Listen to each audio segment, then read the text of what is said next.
Bonsoir, bonsoir, bonsoir la famille générale 5 étoiles. J'espère que vous allez bien. Likez, partagez la vidéo dans tous les groupes. Maximum de partage.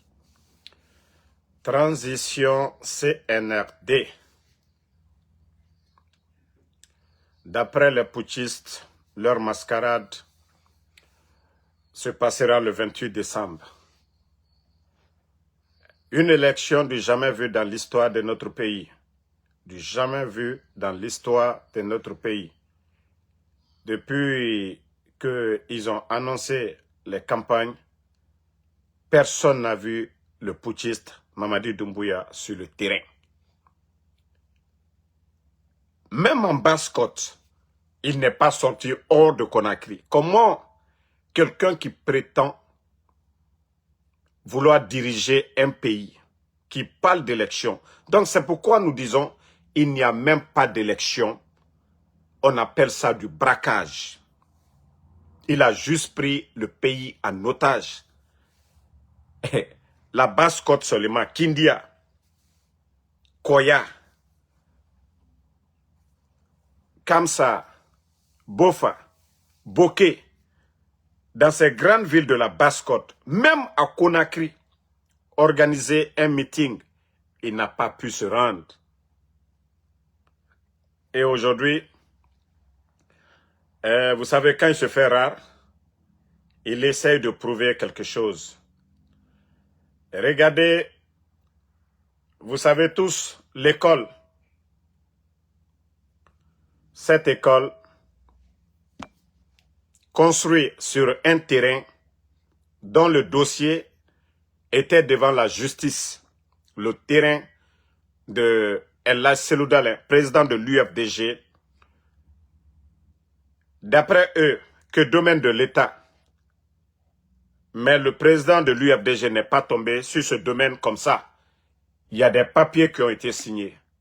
Mais lorsqu'on fait des choses, des règlements de compte, le président de l'UFDG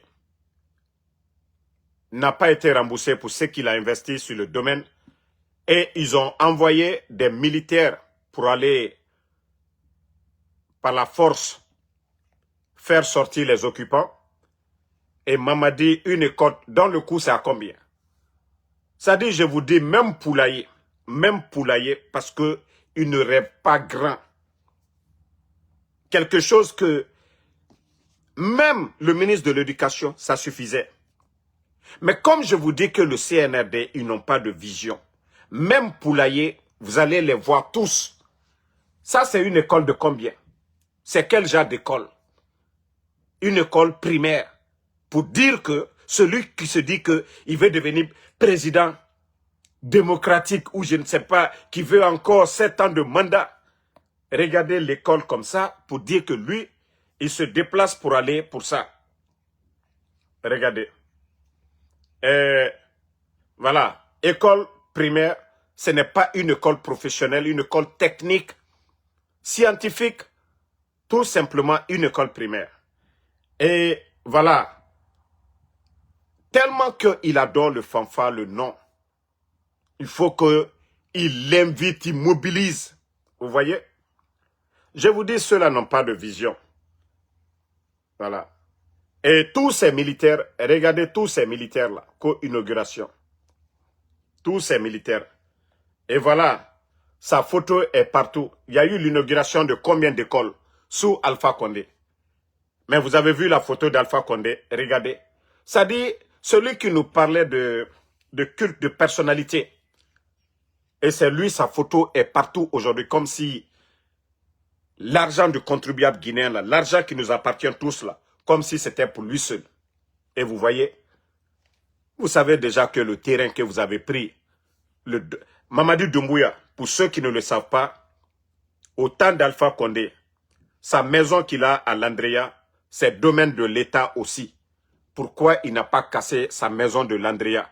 Pourquoi c'est le président de l'UFDG, El Hadj Seloudalin, qu'il est venu faire sortir? Et malgré qu'ils ont saisi la justice, ils ont fait ce qu'ils voulaient. Pourquoi Mamadi? Son terrain, sa famille est là-bas. Ses frères sont dans la maison qu'il y a à Landria là.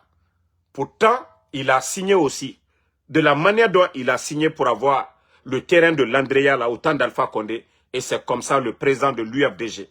Le terrain là, voilà, ce sont des bails à long terme. Donc, ils ne peuvent pas venir faire sortir le président de l'UFDG de la sorte et regarder sa photo, une école primaire, avec tout le bruit autour de Simandou, que vous êtes venu.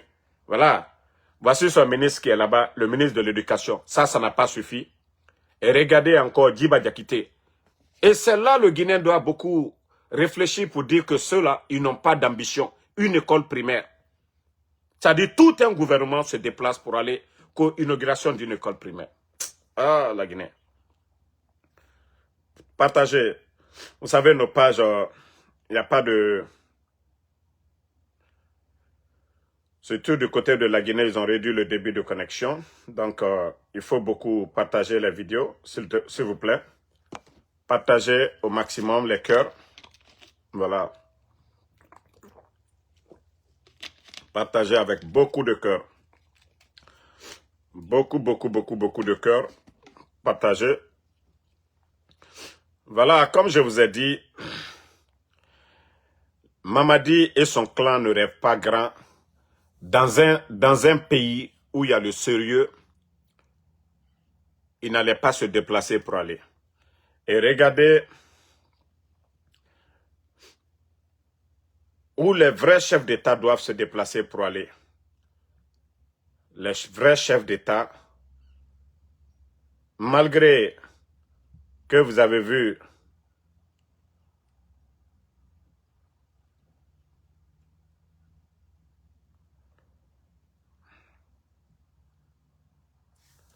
partager la famille.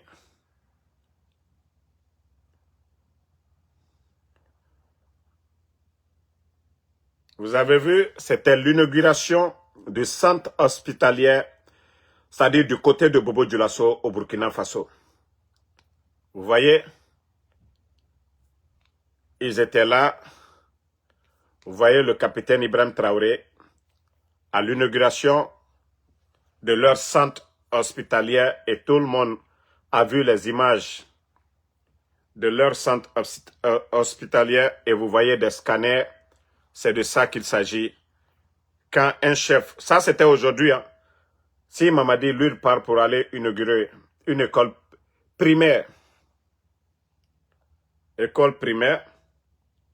pendant ce temps, vous voyez les autres, ceux qui sont en train de faire, la différence, vous voyez, c'est de ça qu'il s'agit.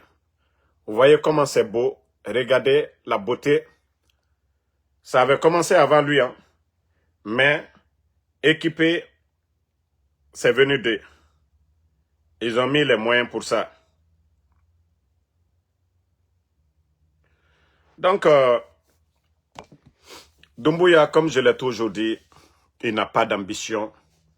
Il n'a pas étudié l'administration. Il n'a pas de vision. Il ne sait même pas comment monter des projets. Et si je vois aujourd'hui des Guinéens, à cause de leur intérêt personnel, en train de flatter, en train de tromper Mamadi Doumbouya, en train de l'induire, et pendant que notre pays ne fait que régresser, et vous entendez des gens dire que, parce que c'est un moment d'exception que nous sommes en transition, comme si au Burkina aussi, voilà, comme si c'est question d'élection. Non, il faut juste avoir la volonté de faire quelque chose de bien. Mais comment des gens peuvent nous dire que nous sommes en transition, c'est pourquoi ils ne peuvent pas travailler? Vous voyez comment les gens sont malhonnêtes. C'est-à-dire quand il n'y a pas d'argument à donner, on dit non, nous sommes en transition, comme si Mamadi aujourd'hui le pouvoir est partagé. D'abord vous prenez le Parlement, le CNT aujourd'hui, qui est contrôlé à 100% par le CNRD. Tout ce que dans ça décide, c'est ce qui est exécuté. Ils prennent qui aujourd'hui s'oppose au CNRD? Est-ce qu'il y a un contre-pouvoir aujourd'hui, les médias fermés? Et quand les voyous me disent aujourd'hui que non, si Mamadi, voilà, que c'est une période, voilà, compliquée. Compliquée où? Compliquée où? Ça dit, franchement, il faut arrêter à un moment donné de... Si vous n'avez pas d'argument à donner devant les Guinéens, c'est mieux de ne absolument rien dire. Parce que ça ne va rien changer. Ça ne va absolument rien changer. Bon, famille, comme je vous ai dit, le CNRD, ils viennent d'arriver en politique. Ils ne connaissent rien de la politique. La politique africaine d'avant, c'est-à-dire à l'approche des élections, ils font des poses de pierre. Vous avez vu, parce que j'ai parlé de Cancan, rappelez-vous, j'ai parlé de l'hôpital régional de Cancan. Et je crois que ça les a choqués. Vous avez vu, j'ai dit qu'ils font tout à Cancan. Ils sont allés faire pose de pierre, co-pose de pierre de l'hôpital régional de l'Abbé. Mais je veux savoir, à combien? Le financement vient d'où? Voici comment les gens là sont bêtes. C'est parce que j'ai critiqué, j'ai dit, tous vos projets actuellement, autoroute, hôpital, tout est à Cancan. Ils sont allés parce que c'est la période électorale. Pourquoi ils n'ont pas fait pendant 4 ans? Ils n'ont pas fait ça. C'est maintenant. C'est maintenant la dernière journée pour dire que oui, on va faire l'hôpital régional de l'Abbé. Le financement est où? L'argent est où? Juste pour prendre une décision comme ça. Mamadi pense que c'est comme ça on gère un pays. Non. Et vous pensez que les gens sont bêtes? Non. Pourquoi vous dites pose de pierre? Le projet va durer combien de temps? C'est financé à combien? Quand je dis que vous êtes des enfants, vous êtes des bambins en politique et vous pensez que vous êtes malins, nous rions sur vous. Nous nous moquons de vous parce que vous venez d'arriver, vous n'avez rien compris. Et c'est après vous allez comprendre. Vous avez commencé, non? C'est l'argent qu'on prend pour faire. Demain, vous allez, ne venez pas nous dire, ah non, c'est les entrepreneurs. Non. Le marché a été attribué comment?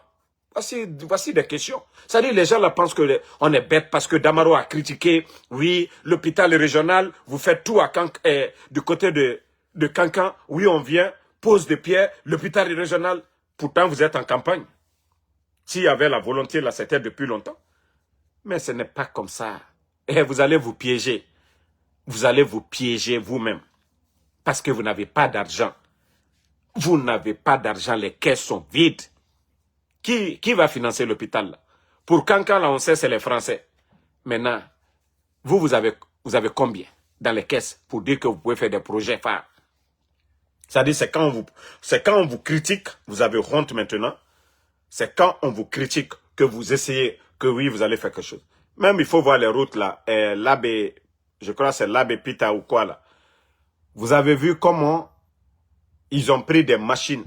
Vous-même, vous saviez pour faire les routes, les équipements qu'il faut pour faire les routes là. Mais ils ont pris 2, 3, 4 machines pour commencer à gratter à côté. Pour tromper, pour dire aux gens, ah non, non, non, la volonté de Mamadi Doumbouya. Réveillez-vous, réveillez-vous. Avant, c'est comme ça. Les chefs, les dictateurs avant, vous avez vu, on parle de Paul Biya, que l'autoroute, ça fait 20 ans. 20 ans, ils sont en train de faire autoroute, combien de kilomètres? Jusqu'à présent, ce n'est pas terminé. Mais quand ils sont en période électorale, ils essayent de prendre les machines, mettre devant les gens comme s'ils veulent travailler. Donc, comme je vous ai dit, tout ça, c'est pour vous tromper, tout ça, c'est pour vous blaguer. Mamadi n'a pas la volonté de développer la Guinée. Il n'a pas les moyens au jour d'aujourd'hui. Donc, tous ces chantiers-là, il faut de l'argent. Et vous savez que 1 kilomètre de route aujourd'hui, c'est plus de... Normalement, si c'est bien fait, je crois que c'est plus de 1 200 000 dollars. Et aujourd'hui, et vous savez, entre ces préfectures aujourd'hui, c'est combien de kilomètres? Et voyant que les caisses sont vides, et le financement, ça ne vient pas de l'extérieur. Donc, il ne faut pas que vous allez rêver avec ces 2, 3 machines qu'ils prennent aujourd'hui. Ils disent aux entrepreneurs, allez-y et juste gratter à côté. Comme ça, on va leur dire que nous sommes engagés. C'est les élections. Ils vont se calmer, ils vont voter. Tout ça, réveillez-vous, famille. Ça, ce n'est pas comme ça qu'on fait les projets de route. Quand il y a projet de route, tout est discuté. Tout est le montant qu'on doit prendre, le budget est déjà voté. On met devant les gens quand est-ce que le projet doit démarrer et quand est-ce que ça doit terminer. La société qui a le contrat, et c'est comme ça se passe dans un pays normal. Mais comme ces gens-là pensent que nous n'avons rien dans la tête, qu'ils peuvent continuer toujours à tromper les Guinéens, voilà, avec 2, 3, 4 machines pour tromper la population, ça ne marchera pas. Voilà. Donc, réveillez-vous, hein, peuple de Guinée. Réveillez-vous, peuple de Guinée. réveillez-vous encore. Parce que Mamadi et son clan pensent qu'ils vont tellement nous induire en erreur, nous tromper. Et ça ne va pas marcher. Bon, famille, comme je vous ai dit, c'est des incompétents, ils ne sont même pas intelligents. Vous savez aujourd'hui ce que les compagnies téléphoniques apportent à l'ARPT, ce que les compagnies téléphoniques payent comme impôt à l'État guinéen. Vous savez, Orange, MTN aujourd'hui qu'ils ont racheté, MTN vu que voilà, la Guinée est devenue un pays de brigands, MTN aujourd'hui a presque laissé leur part à l'État guinéen. Ils ont tout laissé, voilà. Et aussi, concernant voilà, ces impôts et autres là, comme je vous ai dit, ils sont en train de perdre aujourd'hui. Vu que c'est la période de leur mascarade en cours, comment ils vont tromper les Guinéens, comment ils vont tromper tout le monde. Ils ont réduit le débit de connexion, vous voyez aujourd'hui. Même pour appeler sur Messenger, c'est presque tout un problème en Guinée aujourd'hui. C'est ceux-là qui ont des VPN sur leur téléphone. Et même aujourd'hui, regardez nos lives, vous voyez. Vous savez que bien avant que ces bandits-là ne réduisent le débit de connexion, vous savez que c'est des milliers de Guinéens qui suivaient nos lives en direct. Ils ne peuvent pas regarder nos lives, c'est juste après nos vidéos que certains prennent pour les vidéos collées là, pour placer sur d'autres plateformes, que nos frères, nos compatriotes peuvent regarder. Mais au moment que je suis en live, c'est seulement là ceux-là qui ont la bonne connexion, qui ont VPN sur leur téléphone, qui peuvent regarder parce qu'ils ont surpris tout le monde. Ils ont juste réduit le débit de connexion. Et même il y a beaucoup aujourd'hui, pour pouvoir télécharger VPN, c'est tout un problème. Mais ça, ce n'est pas le problème. Voilà qui est là. L'État guinéen, vous avez vu la dernière fois, quand les bandits, ils ont coupé l'Internet, ça les a coûté plus de 30 millions de dollars. Ce qui est plus de 300 milliards de nos francs. Ce montant-là pouvait servir à faire beaucoup de choses, des infrastructures avec ça. Mais comme je vous ai dit, c'est leur survie qui est plus important que la Guinée aujourd'hui. Je vous ai dit, cette transition, il est question de survie de Mamadi Doumbouya. C'est-à-dire, tant que lui, il est à la tête de notre pays, tant qu'il est à la tête de notre pays, tout le mal qu'il a fait, il se dit qu'il ne sera pas jugé parce que c'est lui qui nomme les magistrats, les procureurs et tant d'autres. C'est lui qui organise les procès. Donc, il se dit qu'il est à l'abri. Et voilà, même si les Guinéens souffrent, même si on ne crée pas des projets, tant que lui, il mange les miettes qui rentrent, et tant que lui, il a sa part, c'est lui qui décide de ce qu'on doit faire de l'argent du contribuable guinéen, pour lui, ça va. Mais il faut voir aujourd'hui notre économie. Donc, Mamadi Doumbouya préfère aujourd'hui priver les Guinéens d'informations. Mais comme je vous ai dit, c'est la fin qui compte. Voilà. Donc, je le dis haut et fort. Toi qui dis que ceux qui sont en Guinée, ce n'est pas eux qui me regardent. Nous connaissons nos statistiques. Voilà, mon frère. Nous connaissons nos statistiques. Ceux qui nous regardent, nous connaissons ceux qui nous regardent. Donc, tu peux juste la fermer. Voilà. Nous avons, vous voyez, nous avons les statistiques ici de tous ceux qui nous regardent. Toi qui parles là. Facebook, les statistiques sont là. Vous voyez que depuis qu'ils ont réduit le débit de connexion, ça fait moins 22%. Depuis ces 2 jours-là, les quelques jours qu'ils ont réduit le débit de connexion, vous voyez. Mais la majeure partie de moi, mes abonnés, comme je l'ai dit, ils sont à Conakry. Ils sont à Conakry, la majeure partie de ceux qui nous regardent. Voilà. Donc, celui qui n'a pas... Celui qui demandait là. Vous voyez, Conakry, c'est 71%. Voilà, ceux qui me regardent, toi le villageois qui disait tout de suite là, c'est pas ceux qui sont en Guinée. Regarde, moi mes abonnés, 71%, ce sont ceux-là qui sont en Guinée. Regarde devant toi, je te montre les statistiques pour dire que la majeure partie de mes abonnés sont en Guinée et tu vois déjà ici, 71% de mes abonnés sont en Guinée. Et vous pouvez voir les autres pays, Côte d'Ivoire, la France, Voilà, la France qui vient en deuxième position, la Côte d'Ivoire troisième position. Donc ça est là, si tu n'as pas compris, pour dire que c'est les Guinéens qui moi, c'est les Guinéens qui me regardent. Voilà, en majorité, ceux-là qui sont en Guinée. Et c'est pourquoi le CNRD, ils ont peur aujourd'hui, ils coupent l'Internet. Parce qu'ils ont peur que la majeure, moi, mes followers, ceux qui regardent Ansou Damaro, la majorité sont en Guinée, 71%. Je viens de te montrer, tu vas dire quoi encore? Donc, si vous voyez que les bandits là réduisent le débit de connexion tout simplement à cause des réseaux sociaux. Parce que ils ont peur que la vérité triomphe. Mais ils se fatiguent, comme je vous ai dit. La situation de notre pays aujourd'hui, la misère, et voilà, de notre pays.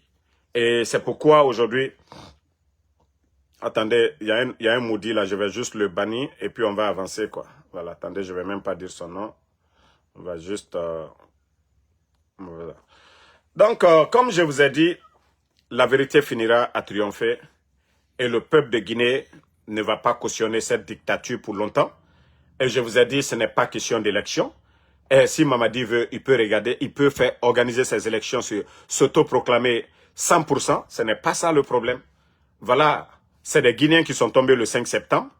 Et c'est son engagement vis-à-vis voilà, du peuple de Guinée, c'est ce qui est plus important. Et voilà, il n'a pas de légitimité, quoi qu'il organise ses élections. Nous n'allons pas oublier les morts, comment il est venu. C'est ce que eux ils ont oublié. Eux, ils pensent que c'est question d'élection. Si c'était question d'élection, Alpha Condé, en 2020, venait de terminer les élections et en 2021, le bandit, le putschiste, a renversé le pouvoir. Et il a pris un engagement que ni lui, ni aucun membre du CNRD n'allait être candidat et que lui, il ne va jamais confisquer le pouvoir. Et le fait de confisquer, voilà, nous devons tout faire. Oui, mon frère Tidjane La Puissance, vous avez vu la dernière fois, tu as vu la dernière fois, et le ministère de l'information là-bas, vous avez vu leur secrétaire, comment, c'est-à-dire ils n'ont rien à faire, ils ont tellement peur de nous. Et j'ai vu le voyou, un des voyous là qui est sorti pour dire que ils vont porter des plaintes contre nous. Et c'est là que j'ai dit que s'ils ne portent pas des plaintes, c'est des imbéciles. Ils n'ont qu'à porter plainte. Nous sommes dans notre droit. Nous sommes dans un pays, les États-Unis. Le premier amendement, voilà, c'est la liberté d'expression. Le premier amendement aux États-Unis, c'est la liberté d'expression. Nous sommes des Guinéens aussi. Donc, c'est notre droit de critiquer la gestion. On ne peut pas kidnapper des Guinéens et que nous aussi, nous ne levons pas ici aux États-Unis pour dénoncer les enlèvements de ces personnes. Et il ne peut pas signer des contrats qui n'arrangent pas le peuple de Guinée, des contrats dont la population ne bénéficie pas. Donc, s'ils n'ont pas compris cela, voilà. Donc, comme je l'ai dit, nous allons nous battre. Nous allons nous battre. Et nous ne devons pas baisser les bras, mon frère Tidjane. Benito, voilà. Et le CNRD, c'est le côté là qu'ils n'ont pas vu venir. C'est-à-dire pour eux, c'était les médias. Et ils ont fermé les médias. Ils ont augmenté encore nous. C'est-à-dire plus de visibilité pour nous, plus de considération pour nous. Parce que le temps que les gens prenaient pour regarder les médias les matins, aujourd'hui, et quand Damaro ne fait pas de vidéo, Tidjane et Benito, Tola, ainsi de suite. Voilà. Donc, il faut que nous nous levons et pour dénoncer, nous laissons nos boulots ici le plus souvent pour faire toutes ces vidéos-là. Donc, continuons. La vérité finira à triompher. La vérité finira toujours à triompher. Maintenant, vous savez, il y a des gens qui commencent à faire des fausses déclarations, soi-disant que les responsables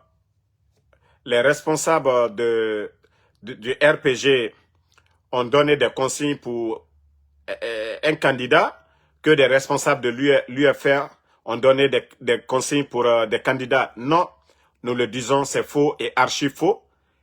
Le RPG, l'UFDG, l'UFR, les forces vives n'ont pas donné de consignes à qui que ce soit. Nous savions déjà que si nous ne sommes pas unis pour faire face à ces bandits du CNRD, demander le départ de Mamadi Doumbouya, la Guinée est foutue. Nous ne pouvons pas être complices de légaliser ces mascarades-là. Donc, aucun responsable du RPG n'a donné de consignes pour qui que ce soit, aucun responsable des partis politiques appartenant aux forces vives, opposés au CNRD, n'a donné quelconque consigne. Parce que vous savez déjà, les bandits ont distribué des véhicules ici. dans toutes les sous-préfectures, combien de véhicules qu'ils ont donné à tous les sous-préfets de la Guinée. Et les préfets sont nommés par qui? Par Mamadi Doumbouya. Les gouverneurs sont nommés par qui? Par Mamadi Doumbouya. Tous les chefs de quartier ont été changés par Mamadi Doumbouya. La direction qui organise, en principe, ils avaient dit que cette direction ne devait pas organiser les élections. En plus de ça, la direction qui organise ces élections, la directrice est nommée par Mamadi Doumbouya. Donc, quelle élection dont on parle? C'est une sélection. Donc, nous, on s'en fout et on le dit haut et fort. Nous demandons humblement aux soldats patriotes, aux militaires patriotes, voilà, de changer la donne. Ce n'est pas ça la démocratie. On ne peut pas être dans la dictature. On ne peut pas accompagner, on ne peut pas cautionner. Nous sommes des Guinéens. Nous demandons le changement. Ce n'est pas ce changement que l'opposition a demandé. Aussi simple que ça, nous demandons aux vrais soldats, aux patriotes de changer la donne. Mamadi ne peut pas faire le coup d'État au président Alpha Condé, parlant de troisième mandat, parlant de non-respect des engagements. Et aujourd'hui, lui, il fait pire que ce que lui, il critiquait hier, qu'il trouvait que ce n'était pas normal. Et aujourd'hui, lui, il confisque le pouvoir. Il n'y a que lui seul. Et l'administration aujourd'hui guinéenne est dirigée par des tocards. Donc, comme on le dit, ça ne va pas marcher. Et pourquoi ils ont peur? Ils ferment les médias. Vous savez, l'arme qui dérange aujourd'hui les dictateurs, c'est les critiques, c'est les dénonciations. Vous savez, pour déstabiliser un dictateur, il faut critiquer, il faut dénoncer. Et ça, le dictateur, ils ont peur de ça. Celui qui a été nommé légalement, vous avez vu le président Fakonde, il y a eu combien de critiques? Il y a eu combien de critiques? Quand vous êtes là, voilà, vous n'avez peur de rien. Mais si vous voyez que les dictateurs, ils vont jusqu'à fermer les médias, à kidnapper des journalistes, voilà, à faire taire toutes les voix opposées, c'est parce que, voilà, ça c'est leur faiblesse. Donc c'est pourquoi nous devons multiplier les critiques, multiplier les dénonciations. Nous ne devons pas avoir peur. Vous avez vu, ils avaient envoyé un de leurs éléments ici aux États-Unis pour nous intimider, Benito, Tidjane et moi, les Matou, pour que nous ayons peur. Moi, je les ai dit, ils peuvent faire tout ce qu'ils veulent. Ils peuvent aller prendre tout mon village à Damaro. Mais le problème, c'est eux. Si ils n'étaient pas là, ils n'allaient pas prendre les parents des gens. Même s'ils vont prendre, moi, toute ma famille, comme je le dis, moi, je ne vais pas arrêter. Ils ne vont pas me rendre faible parce que je suis conscient. Pour que nos parents soient libres, il faudrait que les bandits la dégagent. C'est ça la vérité. Donc, et comme eux, ils n'ont pas compris, les actes que eux-mêmes ils posent se retournent contre eux. Voilà, il faut voir l'image de notre pays aujourd'hui. Vous avez vu les Nations Unies. Voilà la pression de l'Union européenne qui demande de libérer les enfants.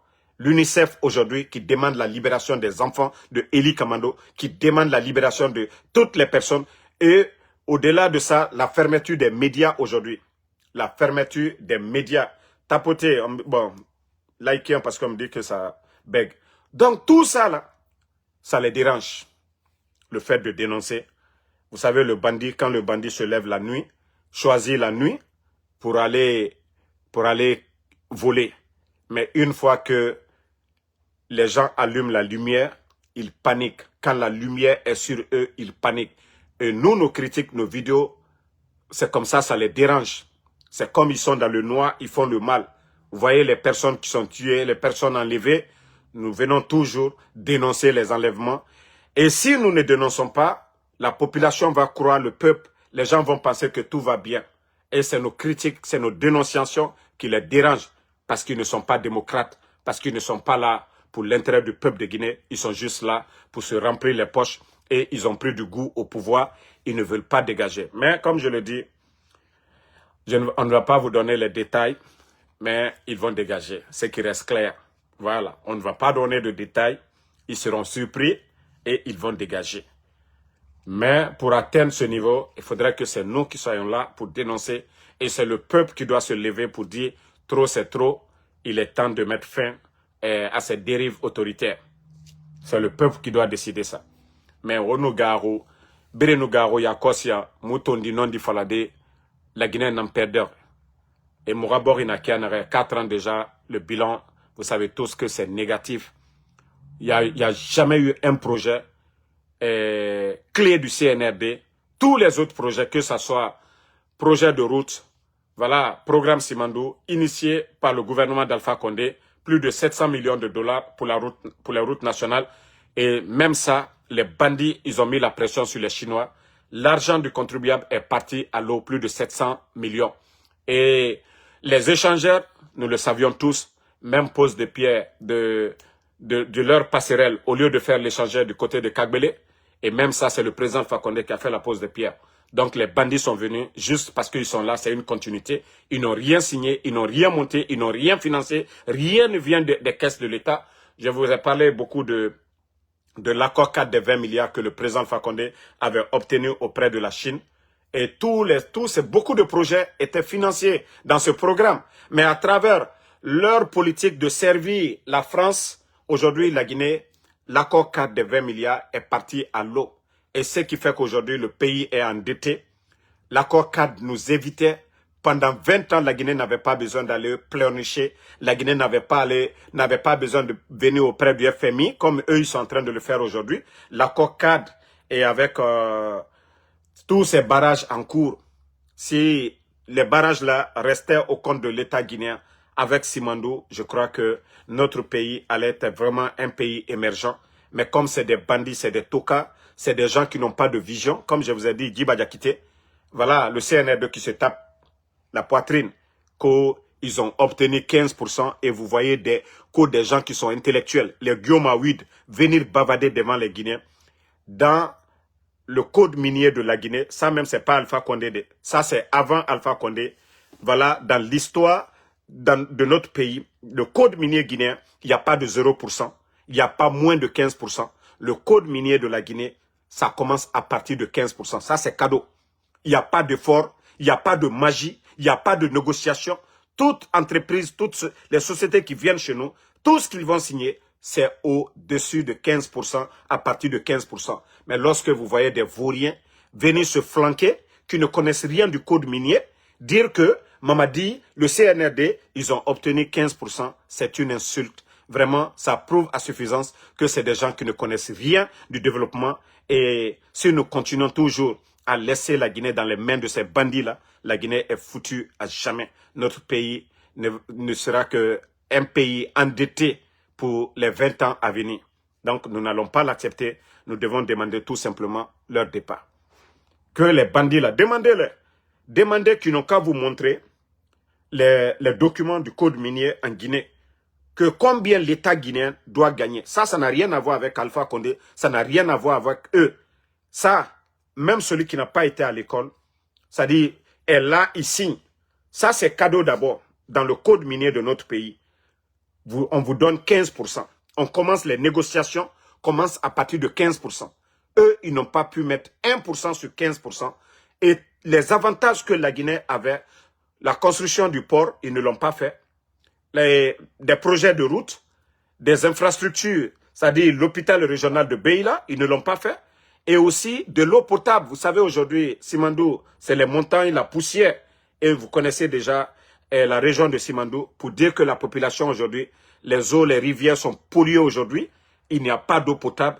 Et je vous ai montré même des images dans la région de Simandou pour dire que ce projet phare a démarré, qu'on n'a pas donné de l'eau potable et que ces montagnes-là dégagent la poussière. C'est pour vous dire que ceux qui nous dirigent, ce ne sont pas des dirigeants. Ce sont des gens qui ne pensent qu'à leur intérêt personnel. Sinon, ça, il faut des études. Et c'est pourquoi nous avons un département en charge des mines, le ministère des Mines et de la Géologie. Il y a des départements pour ça. Il y a des experts pour ça qui vont faire des études, qui vont sur le terrain. Voilà. Donc, attendez, il y a un autre maudit que je vais fermer. Voilà, attendez. Dieu merci. Lui aussi, bye bye. Voilà. Donc, comme je vous ai dit, c'est des vauriens qui sont à la tête du pays. Ils ne peuvent pas apporter le bonheur à notre pays. Mamadi et son clan ne peuvent pas apporter le bonheur à notre pays. Donc, on s'en fout des élections. Et d'après eux-mêmes, c'est la fin. Et que leur campagne est terminée. Celui qui dit qu'il est candidat, il a dit quoi? Il a apporté quoi? Il a parlé de son bilan. Mais vous savez, comme je vous ai dit, Mamadi a beau mentir et son passé lui rattrape aujourd'hui. Doumbouya a beau mentir devant les Guinéens, Pendant 4 ans, il a menti devant les Guinéens et aujourd'hui, il est rattrapé par ses propres propos que ni lui, ni aucun membre du CNRD n'allait être candidat. Donc c'est difficile pour un menteur, les faits sont là. C'est difficile pour Doumbouya d'aller en campagne, d'aller devant le même peuple, d'aller devant les Guinéens, celui qui disait qu'aucun Guinéen ne va mourir pour ses opinions. Et combien de personnes, combien de jeunes de l'Axe sont tombés. Voilà. Donc, attendez, il y a un autre aussi qu'on va enlever. Donc, ils ne peuvent pas aller devant la population guinéenne pour dire qu'ils vont parler de voilà, quelque chose de sérieux parce qu'ils ont menti et le bilan est négatif. Toutes nos routes aujourd'hui, voilà, tout est dégradé. Voilà. Bon, comme je vous ai dit, je ne vais pas durer aujourd'hui. Et merci en tout cas à ma soeur Mathilde Sarah Makale. En tout cas, joyeux Noël à tous les fidèles chrétiens de la Guinée et du monde entier. Voilà. Donc, merci à tous les patriotes. Comme je vous ai dit, même si ne serait-ce qu'une à 2 minutes, nous allons prendre pour venir vous informer. Nous allons prendre pour venir vous donner de l'espoir. Et Inch'Allah, restons soudés, voilà, de Yomo jusqu'à Kassa, comme un seul homme, pour faire face à ces bandits-là. Diviser, ça ne va pas nous arranger. Nous sommes tous des Guinéens. Voilà, nous devons être fiers de ça. La diversité, ça doit être une beauté pour nous. Voilà, partez en forêt, vous avez forêt sacrée, vous avez la bonne nourriture en forêt, Tombo et autres là, vous partez en Haute-Guinée, vous avez le bassin, vous avez voilà, du Fognon là-bas, vous partez au Fouta, vous avez l'Épi, vous avez l'Akidi, voilà, vous venez en Basse-Côte, vous avez Malahoulani, vous avez en tout cas du bon poisson bonga en Basse-Côte, vous avez la mer, cette diversité, ça doit nous, en tout cas, nous renforcer encore. C'est-à-dire, partout où vous déplacez, vous n'allez pas manger la même chose, vous ne voyez pas quand vous partez ailleurs. Hein? Attendez, un autre imbécile qu'on va bannir, on va avancer. Voilà. Donc, restons soudés, restons unis. C'est un gouvernement de pagaille. Un gouvernement qui n'est pas là pour développer la Guinée, un gouvernement qui est en train de danser, vous voyez les Kofi Olomide, et vous savez que c'est des milliards en francs guinéens qui sortent pour entretenir les hôtels. Vous savez que Kofi Olomide, pour le déplacer, il faut beaucoup d'argent, ce sont des artistes. Vous voyez le nombre de personnes qui l'accompagnent, et tout ça, c'est l'argent du contribuable guinéen. L'argent qu'on pouvait prendre pour équiper nos écoles, faire certains projets de développement, mais comme je vous ai dit, Mamadi Doumbouya, c'est ce père de famille qui ne nourrit pas, qui ne prend pas soin de sa famille, qui veut toujours prouver au dehors que lui, il est généreux, mais pourtant sa générosité ne touche pas sa famille. C'est la différence entre Mamadi Doumbouya et certains chefs d'État. Certains chefs d'État se battent d'abord l'argent qu'ils ont pour s'occuper de leur peuple. Mais Mamadi Doumbouya, ils veulent faire croire au monde entier que tout va bien. Vous n'entendez pas des histoires de paradis. Vous voyez comment la Guinée peut, c'est-à-dire de la manière qu'on décrit le paradis, comment on peut comparer la Guinée au paradis, vu tous ces incendies, vu ces calamités sur notre pays, vu tous ces dégâts, vu le désordre aujourd'hui. Et vous avez vu tout ce qui s'est passé du côté de Zourekouré, les morts, tout ça, l'explosion du dépôt, et rien n'a été fait pour les victimes. Et comment des gens peuvent se taper la poitrine, dire qu'ils sont généreux. Et il paraît qu'il y a un programme encore où que la Guinée va donner 50 millions pendant que ton peuple est en train de souffrir. Et d'ailleurs, c'est la Banque mondiale qui les a même soutenus lors des moments difficiles avec les glissements de terrain et autres, les inondations. Donc, comment quelqu'un qui se dit père de famille qui aime la Guinée, qui invite les artistes, qui donne l'argent dans des futilités, vous voyez, des artistes étrangers comme les Walisek, les Viviane Dou, des gens comme les Soumaïla Kanouté, des gens comme les Kofi Olomide, voilà, n'importe qui, même des Libanais ont commencé à chanter parce qu'ils ont compris que c'est dans ça aujourd'hui, il y a l'argent. Ce n'est pas pour rien, les Kofi Olomide viennent parce qu'ils savent que Mamadi est un complexé. C'est un complexé, ce n'est pas un homme d'État. Voilà, les Kofi Olomide, ceux qui chantent pour la paix, le Congo qui est en guerre, le Congo qui est en conflit avec le Rwanda. Pourquoi Kofi Olomide Ils vont pas pour chanter pour ces deux pays-là. Ils vont pas chanter pour Paul Kagame. Ils vont pas chanter pour Tshisekedi, le président du Congo, pour parler de paix là-bas. Est-ce que chez nous, il y a les armes? Ceux qui ont les armes, c'est les bandits qui dirigent aujourd'hui. Ce n'est pas le peuple, ce n'est pas l'opposition qui a les armes. Donc, toute personne qui veut bouffer, ils viennent nous parler concert de paix, concert de quoi? Donc, où ils doivent faire leur concert de paix? Je crois que c'est au niveau du Congo qui a un conflit aujourd'hui. On a vu le président Donald Trump, quand il est en train de réconcilier Paul Kagame et puis le président Tshisekedi. Pourquoi ils ne vont pas chanter pour leur peuple? Pourquoi ils ne vont pas chanter du côté de Rwanda, parler de paix là-bas? Donc, Mamadi et son clan, c'est des petites personnes. Ils n'ont absolument rien dans la tête. C'est des vrais complexés. Pourquoi ils ne vont pas au Mali, au Niger? Parce qu'ils savent que les présidents, les leaders qui sont là-bas, ils vont aller chanter, ils n'auront rien. L'argent de là-bas, c'est pour les Burkinabés, c'est pour les Maliens, c'est pour les Nigériens.